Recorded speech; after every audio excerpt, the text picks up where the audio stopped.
வணக்கத்துடன் pepper and salt Tamil சொந்தங்களே, நான் உங்கள் இன்பா. எங்களுடைய பெப்பர் அண்ட் சால்ட் இந்த வலையொலியில் சுமார் 3200க்கு மேற்பட்ட காணொளிகளை நான் வெளியிட்டிருந்தேன். அந்த காணொளிகள் அனைத்துமே தமிழர் தாயகத்தை மையப்படுத்திய செய்திகள், தமிழர் தாயகத்தில் நடந்து கொண்டிருக்கக்கூடிய அரசியல் நகர்வுகள், இவைகளை மையப்படுத்தி தான் அந்த காணொளியை நான் தொடர்ச்சியாக வெளியிட்டு கொண்டிருந்தேன்.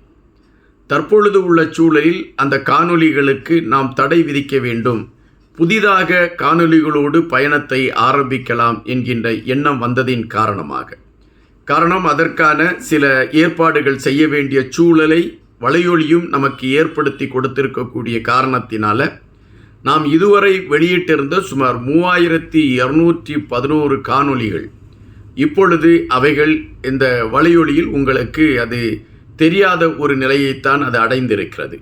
இப்பொழுது நாங்கள் புதிய காணொளிகளை வெளியிடுவதற்கான ஒரு களத்தோடு இப்பொழுது நாங்கள் வந்து நிற்கின்றோம். எனவே நீங்கள் எப்படி ஆதரவு கொடுத்தீர்களோ அந்த ஆதரவு தொடரும் என்கின்ற நம்பிக்கை எனக்கு உண்டு. இன்றைய சூழலில் 2 காணொளிகள் தான் தற்பொழுது எங்களுடைய வலையொலியில் இருக்கின்றன.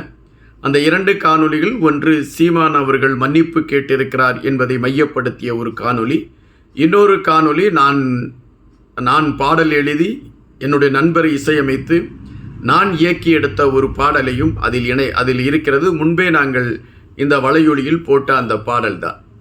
தற்பொழுது இன்றிலிருந்து நாங்கள் வெளியிடக்கூடிய காணொளிகள் அனைத்துமே இந்த வலையொலியில் இருக்கும். எனவே நீங்கள் எங்களுடைய வலையொலியை பகிர்ந்தளித்து எங்களுக்கு ஆதரவு கொடுங்கள். இன்று மிக பிரதானமாக தமிழ்நாட்டில் பேசப்பட்டு கொண்டிருக்கக்கூடிய ஒரு விடயத்தை மையப்படுத்திய செய்திகளோடு தான் உங்கள் முன்னால் வந்திருக்கின்றேன். சுமார் 27ஆம் தேதியிலிருந்து இன்று வரை விஜய் அவர்கள் மீது ஒரு கடுமையான விமர்சனங்களை பலர் வைத்து கொண்டிருந்தார்கள். பல தோழர்கள், வலையொலியை நடத்தி கொண்டிருந்தவர்கள், அதாவது மற்றும் அவர்கள் பொதுஜன ஊடகங்களை வைத்திருந்தவர்கள் என அனைவருமே விஜய் அவர்கள் மீது கடுமையான விமர்சனங்களை வைத்திருந்தார்கள். அதுபோல விஜய் அவர்களை மையப்படுத்தி அந்த கரூர் சம்பவத்தை மையப்படுத்தி 2 வழக்குகள் பதிவாகி இருந்தன. ஒன்று மதுரை நீதிமன்றத்தில், இன்னொன்று சென்னை நீதிமன்றத்தில். இந்த மதுரை நீதிமன்றத்தில் பதிவாகியிருந்த வழக்கில் கிடைக்கப்பட்ட தீர்ப்புகள் வேறொரு கோணத்தில், அதாவது செய்திகள் வேறொரு கோணத்தில் இருக்கக்கூடிய சூழலில் சென்னையில் பதிவு செய்யப்பட்ட வழக்கிற்கு சென்னை நீதிபதி அவர்கள் எடுத்து வைத்த கருத்துகளும் அவரால் தெரிவிக்கப்பட்ட செய்திகளும் பல சர்ச்சைகளை உருவாக்கியது என்பது ஒருபுறம் நடந்து கொண்டு இருக்கின்றன.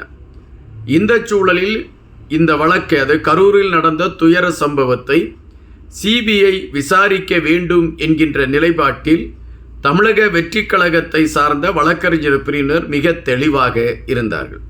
எனவே இந்த வழக்கு உச்ச நீதிமன்றத்திற்கு கொண்டு செல்லப்பட்டு தற்பொழுது இந்த வழக்கு விசாரணையில் இருக்கின்றன.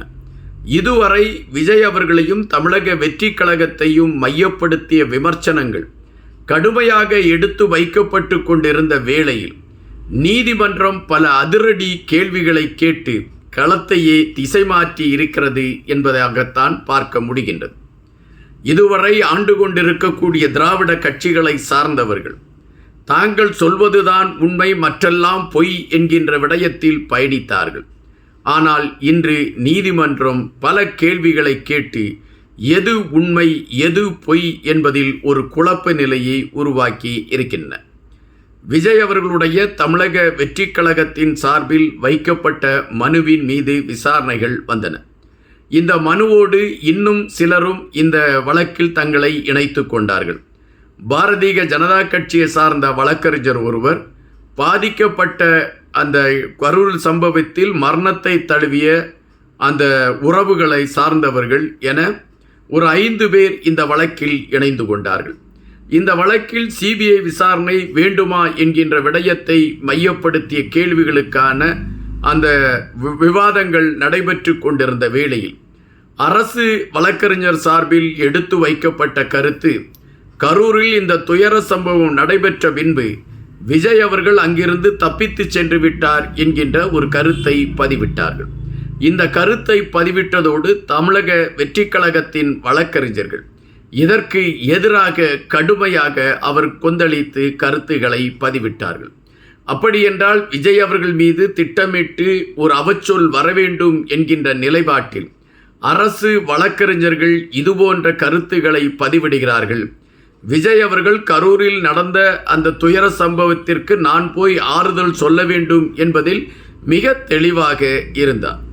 ஆனால் காவல்துறை அதிகாரிகள் எங்களால் இங்கு அதாவது மக்களை கட்டுப்படுத்த முடியாத ஒரு நிலைமை இருக்கிறது, இந்த சூழலில் நீங்கள் அங்கு வருவதாக இருந்தால் அது பெரும் பிரச்சனையாக மாறிவிடும், தற்பொழுது உள்ள சூழலில் நீங்கள் அங்கிருந்து கிளம்பி விடுங்கள் என்று விஜய் அவர்களை கரூருக்குள் செல்ல விடாமல் அவரை சென்னைக்கு திருப்பி அனுப்பியதில் காவல்துறைக்கு முதன்மையான பங்கு இருக்கிறது.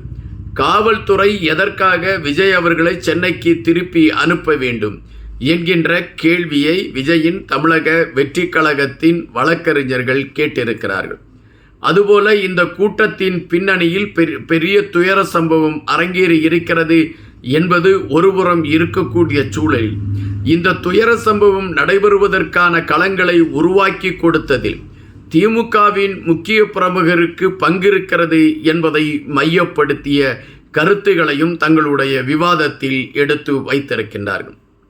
தற்பொழுது இது வந்து கொண்டிருக்கக்கூடிய செய்திகள் எதனை முன்னிலைப்படுத்துகிறது என்றால், இதுவரை விஜய் அவர்களையும் தமிழக வெற்றி கழகத்தையும் குற்றவாளி கூண்டில் நிறுத்தி வைத்து கொண்டு அகம் பகிர்ந்து கொண்டிருந்தவர்களுடைய அகங்கள் இப்பொழுது கிழிந்து தொங்க ஆரம்பித்திருக்கிறது என்றும், விஜய் அவர்களுடைய கட்சியும் விஜய் அவருடைய கட்சியை சார்ந்த வழக்கறிஞர்களும் எடுத்து வைத்திருக்கக்கூடிய கருத்துகளுக்கு பதில் சொல்ல முடியாமல் அரசு வழக்கறிஞர்கள் தடுமாறி கொண்டிருப்பதும், ஒட்டுமொத்தமான இந்த கரூர் துயர சம்பவத்திற்கு காவல்துறையின் இயலாமைதான் காரணம் என்கின்ற கருத்தை வலுவாக விஜயின் வழக்கறிஞர்கள் வலுவாக அதை எடுத்து வைக்கக்கூடிய களத்தில் இப்பொழுது மிகப்பெரிய பரபரப்பை இது கொண்டதாக மாறி இருக்கிறது. இதுவரை பொய்களை சொல்லி நாங்கள் சொல்வதுதான் உண்மை என்றெல்லாம் படம் காட்டிக் கொண்டிருந்த ஒரு கட்சியை சார்ந்தவர்களுடைய முகத்திரை இப்பொழுது கிழிய தொடங்கி இருக்கிறது. விஜய் அவர்கள் அமைதியாக இருந்து தன்னுடைய நியாயத்தை நிலைநாட்டுவதற்கான களத்தை எடுத்திருக்கிறார் என்கின்ற விடயங்கள் தான் பேசுபடு பொருளாக மாறிக்கொண்டு இருக்கின்றன. தமிழக அரசியல் களத்தில் தமிழக வெற்றி கழகம் ஒரு வித்தியாசமான பயணத்தை எடுத்துக்கொண்டு பயணிக்கிறது என்று பலரும் பாராட்டுகிறார்கள். அதுபோல விஜய் அவர்களுக்கு அரசியல் தெரியாது, அவருக்கு என்ன அரசியலை குறித்து தெரியும் என்று பேசிக்கொண்டிருந்தவர்கள் இந்த வழக்கின் போக்கை வைத்து அவர்கள் ஆடிப்போய் நிற்கின்றார்கள். பல வருடங்கள் அரசியல் பயணித்த ஒருவர் எடுக்க முடியாத ஒரு நகர்வை விஜய் அவர்கள் எடுத்திருக்கிறார் என்பதாகத்தான் கருத்துகள் வருகின்றன. காத்திருப்போம். இன்னும் பல செய்திகளோடு உங்களை சந்திக்கின்றேன். நன்றியுடன் இன்பா.